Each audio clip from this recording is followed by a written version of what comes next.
무려 13%나 이렇게 늘었습니다. 저는 되게 행복합니다. 251달러까지 올라가지 않습니까? 그 뜻은 뭐냐면요. 네, 안녕하십니까. 5살도 이해하는 경제 오이경이라고 합니다. 오늘은 아마존에 대해서 얘기를 할 건데요. 실적 발표가 너무 대박이 나가지고 222달러였는데 251달러까지 올라간다고 해서 12%, 무려 13%나 이렇게 늘었습니다. 저는 되게 행복합니다. 제가 들고 있는 아마존 주식 중에 반은 팔았었지만 근데 아직 반이 남아 있었는데요. 제가 가지고 있는 빅테크 주식 중에서 유일하게 지금 아직도 갖고 있는 주식인데요. 이게 이렇게 올라가가지고 기분이 좋습니다. 그래서 오늘은 왜 이렇게 13% 올라갔는지 그것에 대해서 이제 그 말씀을 드리겠습니다. 일단은 아마존은 한국의 쿠팡이랑 비슷하다고 보시면 됩니다. 쿠팡도 어떻게 보면 이게 배달 서비스도 있고 쿠팡 플레이도 있지 않습니까? 영화하고 뭐 그 스포츠 이벤트하고 볼 수 있고요. 근데 여기서 아마존은 배달도 하고요. 이름은 갑자기 생각이 안 나는데요. 자기만의 뭐 넷플릭스 그런 게 있어요. 영화도 보여주고 뭐 스포츠도 이렇게 보여주고 그리고 또 뭐가 있냐면요. AWS가 있는데요. AWS는 정말 중요합니다. 이거를 꼭 아셔야 돼요. 아마존을 투자하시는 분들은.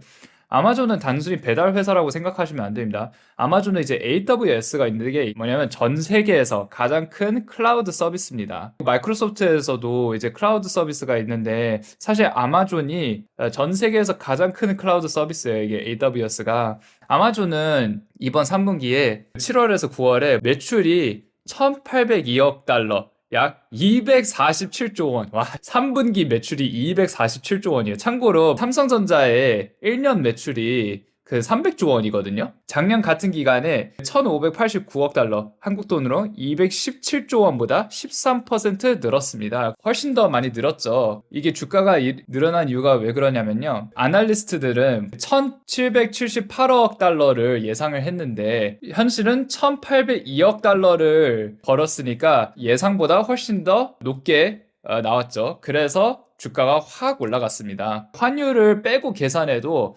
아마존의 매출은 작년보다 12% 늘었어요. 그러니까 물건을 정말 많이 팔았거나 이제 그 아마존 웹 서비스 통해서 돈을 많이 번 거겠죠. 그래서 북미 지역에는 145조 원을 팔았고 다른 나라에서는 56조 원을 팔았습니다. 저는 이걸 보면서 그거를 느꼈어요. 아무리 다른 나라들에서 열심히 영업을 해도 북미 지역, 미국, 캐나다 이런 데를 제가 게임이 안 되는구나. 145조 원인데 참 많은 생각이 드네요. 그래서 AWS도 되게 잘 됐어요. 제가 말씀드렸듯이 아마존의 클라우드 서비스 45조 원을 벌었고 작년보다 20% 늘었습니다. 이것도 예상은 324억 달러를 예상을 했는데 근데 실제로 330억 달러를 벌었으니까 예상보다 훨씬 더 높아가지고 주가가 확 올라갔죠. 이거를 제가 꼭 알려드리고 싶은데 이번 분기에 영업이익이 174억 달러, 24조 원인데요. 작년 3분기에도 약 24조 원이었습니다. 영업이익이 똑같다는 뜻은 어떻게 보면 비용이 엄청나게 많이 올라갔다는 뜻이거든요. 그래서 이제 운용을 못하는 거 아닌가라고 볼 수 있어요. 자, 여기 보시죠. 이게 매출인데요. 158에서 180, 이게 바로 240조 원인데요. 많이 늘었죠. 근데 비용은 141에서 162까지 이렇게 올라갔습니다. 비용이 한 200조 원 정도 돼요. 비용이 많이 는 게 바로 이쪽이거든요. 262에서 2875로 늘었으니까 그게 왜 그런지 살펴보겠습니다. 특별 비용은 두 가지라고 하는데요. 첫 번째는 약 3조 4천억 원은 미국 정부 기관 FTC 연방거래위원회와의 합의 때문입니다. 그 FTC는 그 5살처럼 설명하자면 회사가 너무 커지는 거를 막는 거거든요. 합의를 한 것 같아요. 3조 4천억으로. 그리고 2조 5천억 원은 앞으로 회사를 떠나는 직원들에게 주는 퇴직 비용이라고 해가지고 그래서 그렇게 늘어가지고 그래서 그것 때문에 비용이 많이 늘었다는 뜻입니다. 그래도 이 두 가지를 빼면 아마존의 실제 영업이익은 한 30조 원 됩니다. 그러니까 30조 원이면 거의 한 10% 조금 넘는 숫자네요. 그 영업이익률이. 영업이익률이 엄청나게 높은 숫자는 아니에요. 왜냐면 아마존은 물건을 파는 회사이기 때문에 인건비도 있고 뭐 AI를 운영을 하려면 엄청나게 많은 기계도 많이 사야 되고 그래서 매출만 절대 보시면 안 됩니다. 그래서 무조건 이거를 고려해가지고 영업이익도 꼭 보셔야 돼요. 좋습니다. 자, 그래서 북미 지역의 영업이익은 한 6조 6천억 원인데 작년에는 7조 8천억 원이었습니다. 줄었죠. 준 이유가 뭐냐면 말씀드렸듯이 FTC 합의 비용 이게 추가가 돼 있습니다. 이 안에도 퇴직 비용도 포함이 되어 있고요. 해외도 영업이익이 1조 8천억 원에서 1조 6천억 원으로 좀 줄었어요. 직원 퇴직 비용이 있기 때문입니다. 그리고 아마존 클라우드 서비스 영업이익은 15조 6천억 원이었어요. 그러니까 14조보다 더 커져 있는데 이 안에도 퇴직 비용이 포함되어 있어요. 그래서 퇴직 비용이 포함이 돼 있어도 영업이익이 늘어났다는 것은 정말 엄청나게 큰 거죠. 그리고 아마존의 순이익은 작년에는 21조 원이었는데 올해는 29조 원으로 됐습니다. 이번 순이익에는 안트로픽이라는 그 회사에 투자를 해서 얻은 세전 이익이 13조 원이 포함이 돼 있다고 합니다. 아마존의 영업이익을 보시면요. 작년 1년 동안 154조 원에서 올해 179조 원으로 늘었습니다. 하지만 자유현금 흐름은 줄었다고 합니다. 65조 원인데 이번에는 20조 원이나 줄었어요. 와, 엄청나게 많이 줄었네요. 왜 그랬을까요?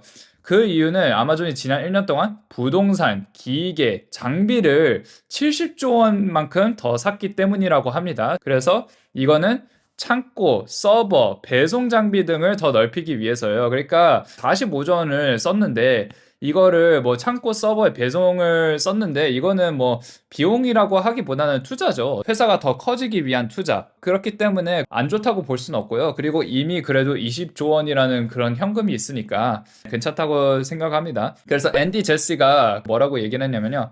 AI 덕분에 아마존의 모든 산업이 눈에 띄게 좋아지고 있습니다. AWS는 2022년 이후 처음으로 20.2%나 성장했습니다. 우리는 지난 12개월 동안 3.8기가와트 전력 용량을 새로 추가했습니다. 원자력 발전소 새 4개가 한 번에 내보내는 전력과 비슷한 수준. 근데 이 전력 용량을 새로 추가했다고 합니다. 그리고 우리 온라인 스토어가 더 빠르게 상품을 보내고 있고 올해 안에 당일 배송 가능한 지역을 2,300곳 이상으로 늘릴 거라고 합니다. 시골 지역도 배송되는 곳을 2배로 늘릴 거라고 합니다.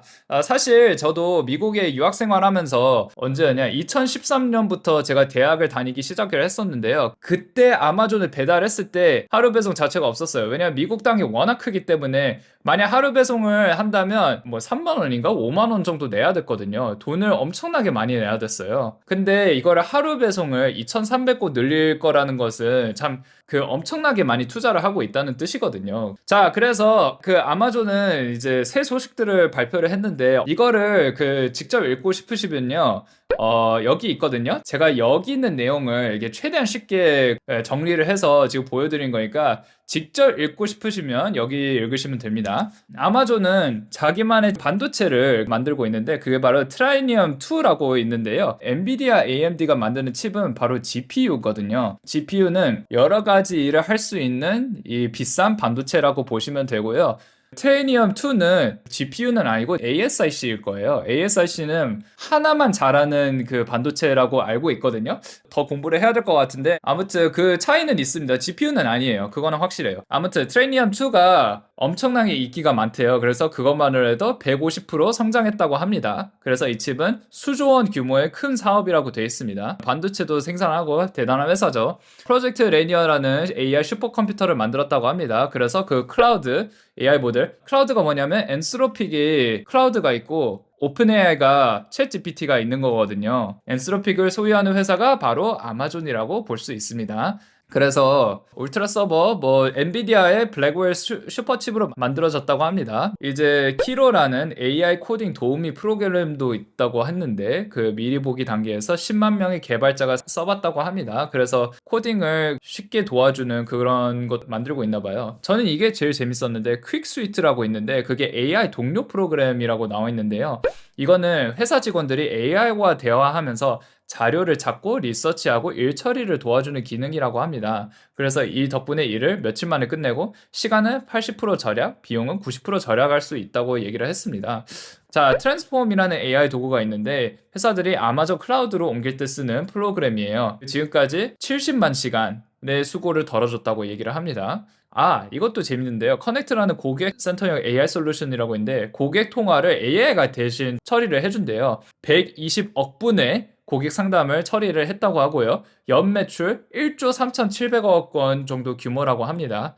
회사가 되게 크네요. 진짜 어마어마하네요. 자, 루퍼스라는 이제 쇼핑용 AI 도우미도 있는데요. 그래서 이걸 쓴 고객은 물건을 살 확률이 60%더 높다고 얘기를 했고요. 아무튼 여러 가지가 있습니다. 여러 가지 있는데요. 그거는 하나하나 다 알려드리면 이게 시간이 너무 오래 걸리니까 이게 생략하고요. 그래서 앞으로 재무 전망을 이렇게 발표를 했습니다. 이게 조금 불안하다기보다는 조금 애매하게 이게 작성을 했어요. 우리는 미래를 완벽하게 예측할 수 없어요. 나라 사이의 환율 변화, 세계 경제 상황, 전쟁이나 정치 문제. 제가 봤을 때 이거 트럼프에 대해서 얘기한 것 같은데. 관세나 무역 정책, 사람들의 소비 습관, 경기 침체 걱정, 인플레이션, 이자율, 일할 사람 부족, 인터넷 성장 속도, 클라우드 서비스나 새로운 기술의 등장 같은 여러 요인들이 결과를 크게 바꿀 수 있습니다. 그러니까 최대한 보수적으로 얘기를 하는 거죠. 보수적으로. 매출은 282조에서 292조 원 정도가 될 거라고 얘기를 합니다. 7월에서 9월 사이가 240조 원이었는데 이만큼 늘 거라고 예상을 하는데요.